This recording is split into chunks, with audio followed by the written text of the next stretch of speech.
राधा स्वामी जी, आज की जो साखी है यह हमें समझाएगी कि दान पुण्य की असली महत्वता क्या है और इस संसार में सबसे बड़ा दान क्या है। यह आज हमें इस साखी से पता लगेगा। एक सत्संगी भाई था जिन्होंने सतगुरु से भजन सिमरन लिया हुआ था, पर वह भाई दान पुण्य पर बहुत ज्यादा भरोसा रखता था। वह सोचता था कि अगर मैं दान पुण्य करूंगा तो मुझे बहुत ज्यादा सुख की प्राप्ति होगी। एक दिन उस भाई के घर एक सत्संगी भाई आ गया। दोनों लोग बैठे हुए थे। अब जो भाई बहुत दान करता था, उस भाई के घर कोई मांगने वाला आ गया और वह जो भाई था बहुत ही शरीर से अच्छा था, तंदुरुस्त था। जब वह मांगने के लिए आया तो उस भाई ने कुछ कपड़े दान किए, कुछ अनाज दान किया और कुछ पैसे दान किए, क्योंकि वह भाई घर परिवार से सुखी था। जब यह चीजें उस सत्संगी भाई ने देखी तो बहुत ज्यादा हैरान हो गया कि यह सब कुछ क्या कर रहा है। अब जब वह भाई सारा कुछ उस भाई को देकर आ गया तो वह सत्संगी भाई उस भाई से कहने लगा कि भाई, अच्छी बात है, दान करना चाहिए, पर जो कुछ मैंने आज देखा है यह मुझे बिल्कुल भी अच्छा नहीं लगा। अब वह भाई कहने लगा कि भाई, यह आप क्या कह रहे हो? दान करना कोई बुरी बात थोड़ी ना है, सारी दुनिया दान करती है और सतगुरु भी समझाते हैं कि दान करना चाहिए। अगर हमारे पास है तो देना चाहिए। तो वह सत्संगी भाई कहने लगा कि अब तुम आराम से मेरे पास बैठ जाओ। अब कुछ बातें मैं तुम्हें कहूंगा और उसे ध्यान से सुनना। पहली बात तो, जिसे तुम दान देकर आए हो वह हमसे भी ज्यादा तंदुरुस्त है। उसके शरीर पर ऐसा कुछ भी नहीं लग रहा था कि उसे इन चीजों की जरूरत है। वह खुद इंसान कमाई कर कर अपना गुजारा कर सकता है, पर इन लोगों ने आदत बना ली है घर घर मांगने की, और हम जैसे लोग ही इनको इतना दे देते हैं कि इन्हें काम करने की जरूरत ही नहीं पड़ती। अब बात कहां पर आती है? उस सत्संगी भाई ने उस भाई से कहा कि भाई, दान करना चाहिए, पर तुम्हें पता है कितने ही जरूरतमंदी लोग इस दुनिया में हैं। हॉस्पिटल में जाकर देखें तो लोगों से ऐसे कई लोग हैं जिनसे अपना इलाज भी नहीं होता और पैसे की वजह से बहुत ज्यादा वह दुखी रहते हैं। और कुछ ऐसे भी लोग हैं जिनके हाथ पैर भी सतगुरु ने नहीं दिए होते, वह कमा नहीं सकते। अगर तुम्हें दान ही करना है तो हॉस्पिटल में जाया करो। वहां जो जरूरतमंदी लोग हैं जिनको पैसे की जरूरत है, वहां जाकर उनकी हेल्प कर कर आया करो। या फिर जिसके हाथ पैर नहीं होते उनको दान दिया करो। कुछ ऐसे भी लोग होते हैं जिनकी बेटियों की शादी नहीं हो पाती, वहां जाकर दान किया करो। यह कहां पर लिखा हुआ है कि ऐसे अच्छे भले इंसानों को दान देने से तुम्हारा भला हो जाएगा। मैं दान देने के लिए तुम्हें मना नहीं कर रहा, पर यह जो तुमने सारा कुछ इस भाई को दिया है ना, यह भी तुम्हारा ही कर्म बनने वाला है। इसका हिसाब किताब तुम्हें देना पड़ेगा। अब वह भाई बड़ा हैरान हो गया कि मैं तो भाई आज से नहीं, मैं तो शुरू से ही, जब से मेरा काम बहुत ज्यादा अच्छा हो गया है, मेरे घर में जो लोग भी आते हैं मैं तो सबको ही ऐसे देता हूं।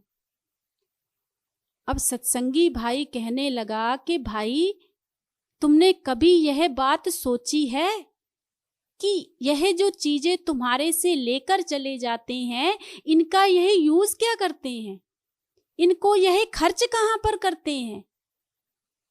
अगर इन्होंने सारा कुछ बेचकर नशा कर लिया या गलत चीज पर तुम्हारे ये पैसे लगा दिए, तो भाई इसका भुगतान आधा तुम्हें करना पड़ेगा। तो फिर तुम्हारा भजन सिमरन कहां रह गया? ऐसे दान करने से तुम्हारा भला नहीं हो रहा, यह तो तुम और कर्मों के नीचे दबते जा रहे हो, और ना ही तुम्हारा भजन सिमरन पर मन लगेगा। जैसे मैं कह रहा हूं वैसे दान करना। अब मानो तुम्हारे घर कोई आ गया कि हमें आटा दे दो या चावल दे दो। कुछ लोग कहते हैं, कभी मांगने के लिए आ जाते हैं तो वह कहते हैं कि हमें सूखी रस्त ही चाहिए। तुमने कभी इस बात पर गौर किया है कि वह सूखी रस्त क्यों मांगते हैं? क्योंकि वह उसका मिस यूज करेंगे, उसका गलत यूज करेंगे। उन चीजों को वह बेचकर गलत तरफ पैसा लगाएंगे। नशे करने वाले नशा करेंगे, तो उसका भुगतान हम बन गए ना। जब यह बातें उस सत्संगी भाई ने उस भाई को समझाई, तो कुछ कुछ उस भाई को बातें समझ में आई, और वह भाई सत्संगी भाई से कहने लगा कि आज तक मैंने जो दान किया है, तो उसका का कर्मों का हिसाब किताब मुझे देना पड़ेगा। तो वह सत्संगी भाई कहने लगा कि कर्म तो हम पैर पैर पर करते हैं, श्वास श्वास पर करते हैं। कर्मों का हिसाब किताब जिस दिन खत्म हो गया, उस दिन तो हमारे श्वास ही नहीं रहेंगे। हम तो दिन ब दिन उन कर्मों को बढ़ाते ही जा रहे हैं। हम सोचते हैं कि हम अच्छा कर रहे हैं, पर वह हमारे साथ बुरा हो जाता है। हम अपने दिमाग से काम लेते ही नहीं हैं। अब सत्संगी भाई ने कहा कि ये तो दान की बातें हो गई। भाई, अगर तुम्हें समझ में आ जाए ना तो जरूर समझ लेना, पर इन चीजों को छोड़कर जैसे मैंने तुम्हें दान के लिए कहा है वैसे ही करना। अब सत्संगी भाई ने फिर से उस भाई को कहा कि भाई, अब जैसे मैंने तुम्हें समझाया है ना कि हॉस्पिटल में जाया करो, जो चल फिर नहीं पाते, जिनकी लड़कियों की शादी नहीं हो पाते, बहुत दुखी है ये दुनिया। हम भी उन लोगों को देते हैं जो पहले से ही भरे होते हैं। तो ऐसा मत किया करो। दान पुण्य जरूर करो, पर जिस जगह जरूरत है वहां जाकर देना।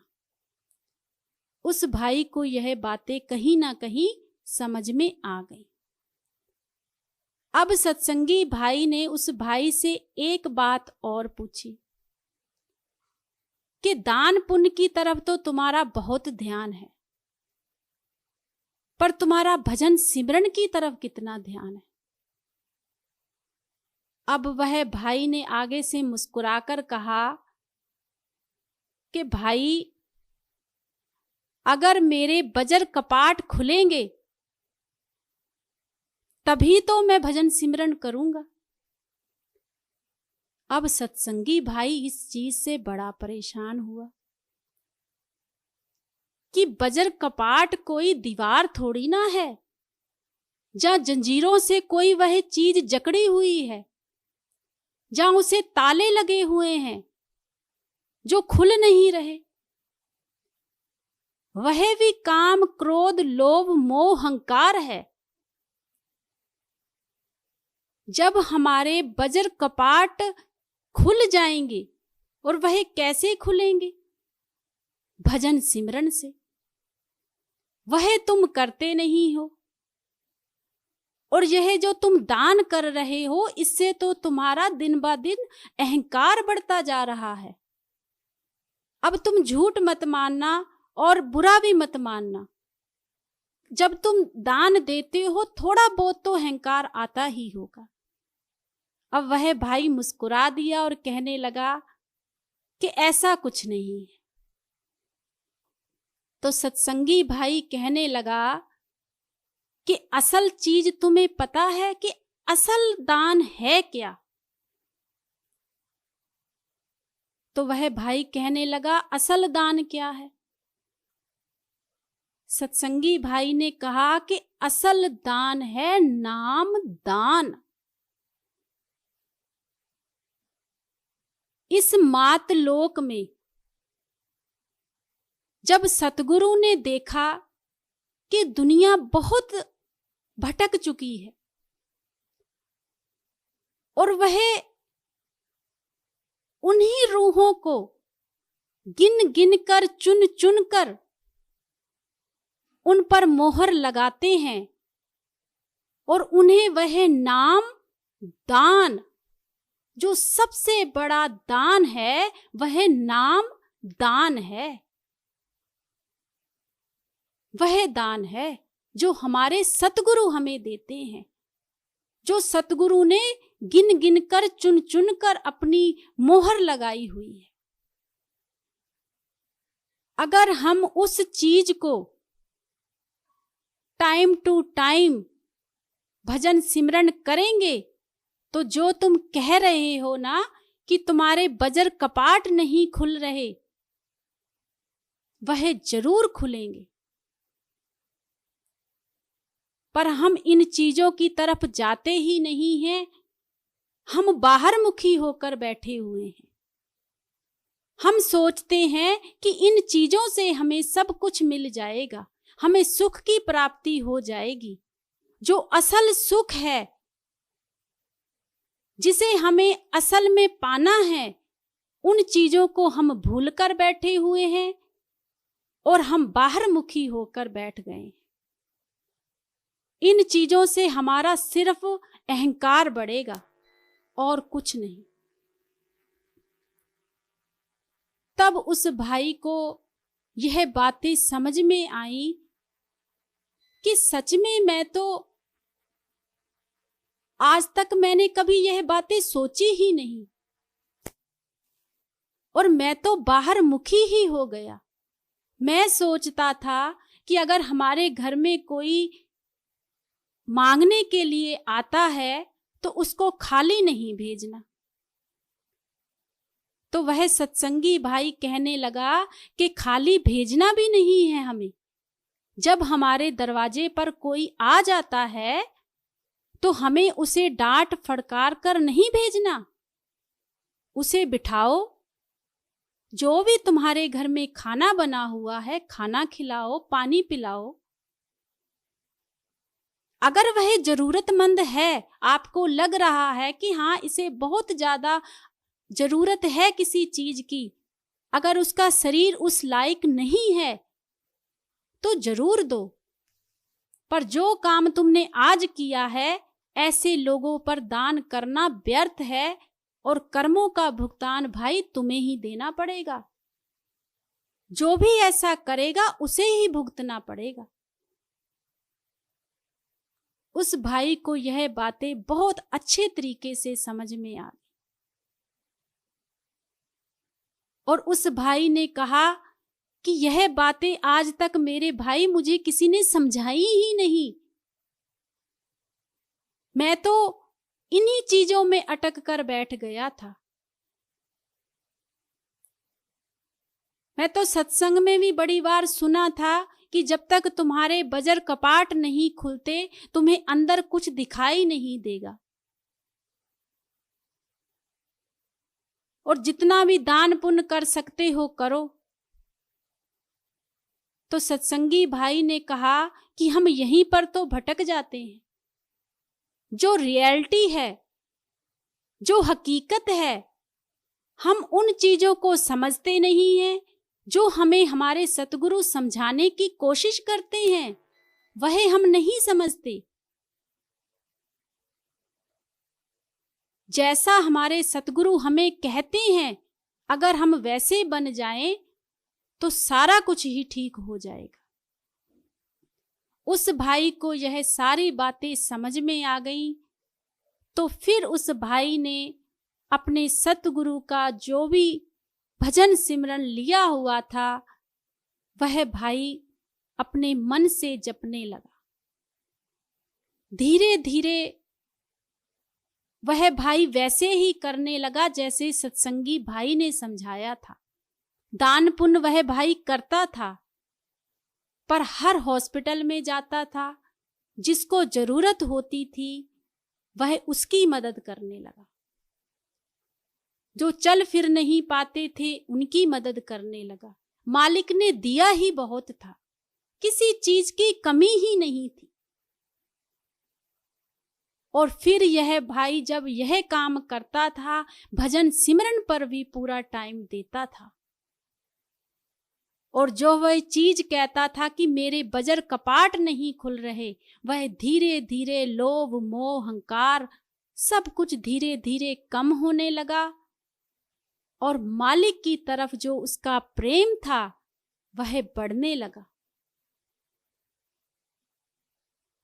और जो उसे अंदर से प्रकाश दिखना था, जिस चीज की कभी उसने कोशिश ही नहीं की, जिस चीज को कभी उसने चाहा ही नहीं, वह धुन भी उस भाई को सुनाई देने लगी और प्रकाश भी नजर आने लगा।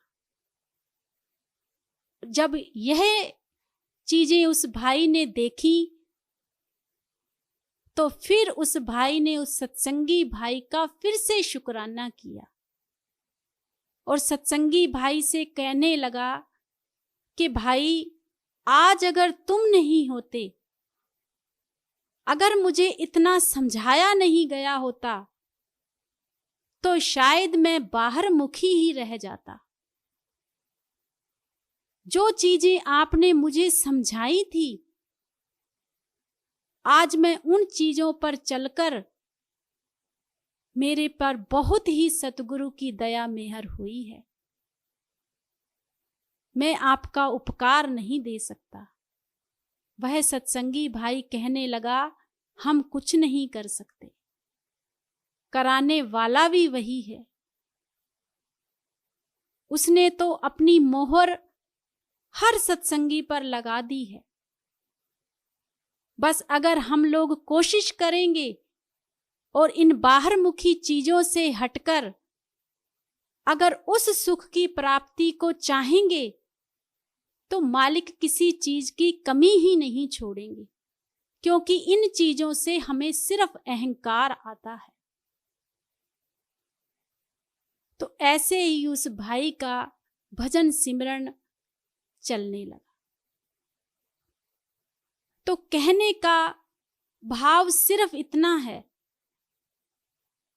हमें भी सतगुरु ने भजन सिमरन दिया हुआ है और हम भी इसी कश्मकश में रहते हैं कि अगर हमारे बजर कपाट खुलेंगे और अगर हम दान पुण्य करेंगे तभी हमें सुख की प्राप्ति होगी। तो ऐसा कुछ नहीं है, यह सब हमारे ही काम क्रोध लोभ मोह अहंकार है। जब हम इन चीजों से भी हम तभी हट सकते हैं जब हम सतगुरु का भजन सिमरन करेंगे, और सतगुरु का भजन सिमरन करना भी हमारे बस में नहीं है।